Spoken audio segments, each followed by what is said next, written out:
بسم الله الرحمن الرحيم. هذه القصيدة لها أكثر من 40 عام، وهي للشاعر المرحوم حسين سعد الصناعي، والذي قال فيها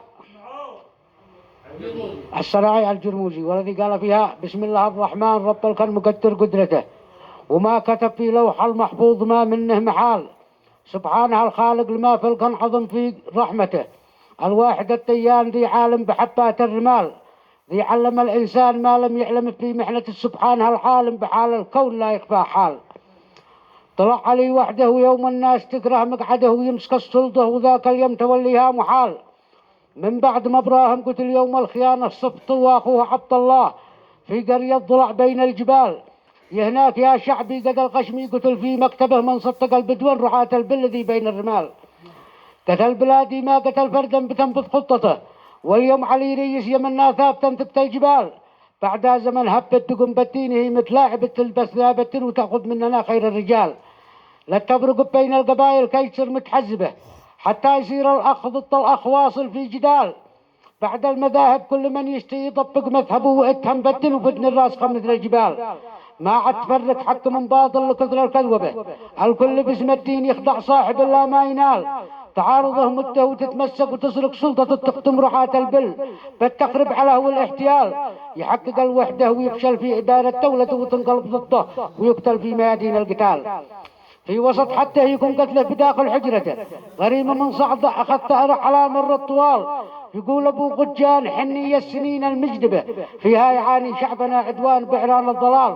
من بعد ما صعدت تبا صنعاء وتدخل قاصدة تحكم بها 10، ونار الحرب فيها ما تزال. أبو الماوري كل يعبي جعبته مثيل قصة عزية والهجر نفس المثال. حلف لفت محصولهم والشعير انصبته حتى تم عشر العسر من غير انفصال. أما عدم تبقى مع راعي الإبل في قبضته، ومارب الأخرى معها تحت حكم الاحتلال.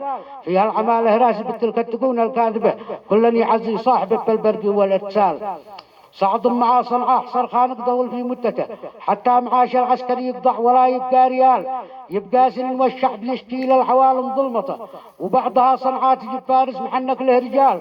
يحكم بشرع الله ويخرج شعبنا من محنته، لا عاد بقى الحمر ولا الخضر ولا الاقتتال. والملك هو لله رب الكون تجلت قدرته، يعطيه عبدا صادقا مخلص ويعطيها المحال. والشعب بايصحى ويفهم ما سبايب محنته، ويتبع الفارس بجيشه في الجنوب والشمال، ويهب كل الشعب هب واحد في نصرته، ويسقط البعر الرعاة البل من أهل الضلال.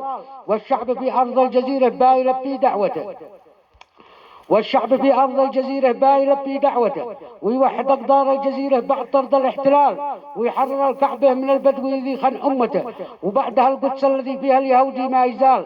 بعدها يعم الخير كل الخير كامل دولته، وعدل في عهد تكمل الميزان ما في اختلاف. تقدر المدة لحكمه من بداية ثورته في 17 عام هجري يحسبوها بالهلال.